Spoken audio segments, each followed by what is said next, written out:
Good morning বন্ধুরা। তো দেখো আজকে আবার একটা ছোট ব্লগ নিয়ে চলে এসেছি। এখানে আমি রুটি ভাজছি সকালের টিফিনে, আর এখানে হচ্ছে নতুন আলুর দমের জন্য আলু সেদ্ধটা বসিয়ে দিয়েছি।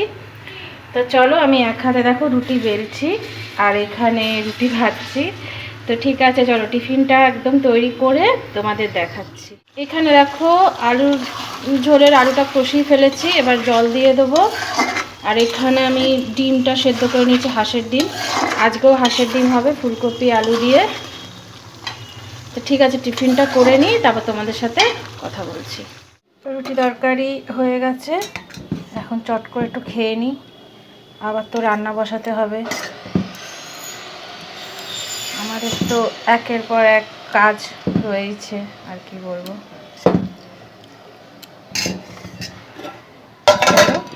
চট করে রুটিটা খেয়েই তারপর রান্না করব, তোমাদের দেখাবো কী কী রান্না করছি।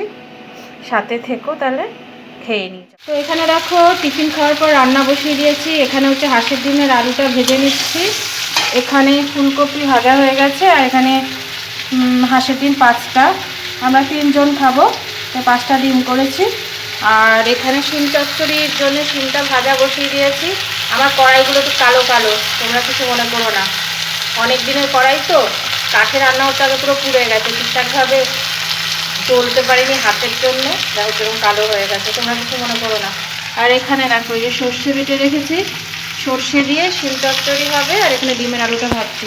তো ঠিক আছে, এটা আগে নামিয়ে নিই, তারপরে যদি আরও কিছু রান্না করি তোমাদেরকে দেখাবো।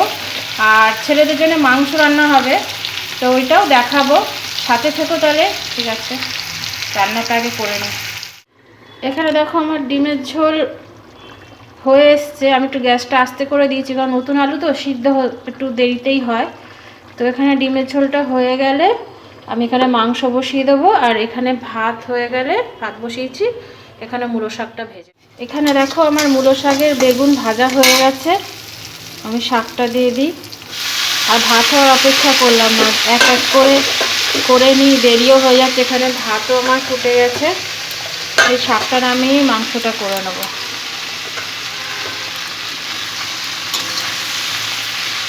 মূলো শাক ভাজানো খুব ভালো লাগে, সেটা শাকগুলো না 2-3 দিন আগে জল দিয়েছি বলে এরকম টাটকা হয়ে গেছে। তখন আমি বটি দিয়ে কাটতেই পারছিলাম না, একটু বড় বড় কাটা হয়ে গেছে। তো দেখো মাংসটা বসিয়ে দিয়েছি।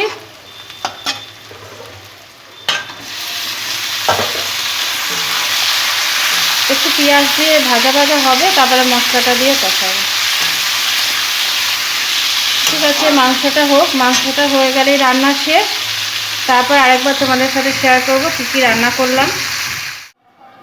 এখানে দেখো আমার রান্না হয়ে গেছে, তো আরেকবার দেখিয়ে দিই। এখানে ভাত আছে, আর দেখো এখানে আমি মূলো শাকটা ভেজেছিলাম। তখন বললাম না 2-3 দিন আগেকার মূলো শাক, তো শুটকে গেছিলো পুরো, বটিতে কাটতেই পারছিলাম না।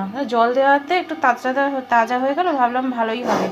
তারপরে তো কড়াইতে সেদ্ধই হচ্ছে না, জানি না কীরকম খেতে হবে। আমার আবার শাক ফেলতে ভীষণ মায়া লাগে, ফেলি না, যেন করে ফেলি। আর কালকের একটু আলু ভাজা ছিল, ওটাকে একটু গরম করে নিয়েছি। তো এটা হলো যে শিম চচ্চড়ি, খেয়েই ফেলেছি জানো, অনেকটা, এত ভালো যেন শুধুই খেয়ে ফেলেছি। আর ডিম, ফুলকপি আলু দিয়ে হাঁসের ডিম। তো হাঁসের ডিম করার কারণ আছে, কারণ আজকে রাত্রে বলেছে তোমাদের দাদা যে বেগুন পোড়া রুটি খাবে, তাই বললাম যে একবেলার আর মাছ এনো না, ওদের একটু মাংস এনে দাও, আর আমরা হাঁসের ডিমের একটু কষা কষা করে খাবো। তো এখানে হচ্ছে মাংস, এই মাংস হলো ব্যাস, 2 ছেলে দুবেলা নিশ্চিন্ত, ওদের আর এই মাংস দিয়েই ওরা খেয়ে নেবে। আর দেখো তোমাদের দাদা কত বড় বড় বেগুন এনেছে দেখো পোড়া খাওয়ার জন্যে। এইটা আমি কি করে গ্যাসে পোড়াবো তাই চিন্তা করছি জানো। আগে তো উনান ছিল, উনানে খুব সুন্দরভাবে পুড়ে যেত। এ তো গ্যাসের ওভেনের ওইটা দিয়ে মুখ দিয়ে বেরিয়েই যাবে, কি করে পোড়াবো তাই ভাবছি। তো ঠিক আছে বন্ধুরা, রাত্রের মেনুও দেখিয়ে দিলাম, বেগুন পোড়া আর রুটি। তো আজকের ভিডিওটা আমি এখানেই শেষ করছি। ভালো লাগলে অবশ্যই আমার পাশে থেকো, আমার চ্যানেলটা সাবস্ক্রাইব করো, লাইক করো। আর বাইরে থেকে একটু আওয়াজ আসছে, কারণ আমার পাশের বাড়ি পরীক্ষা তো একটু পড়ছে, তাই আওয়াজ আসছে, কিছু মনে করো না। তো এখানে আমার ভিডিওটা শেষ করছি, টাটা।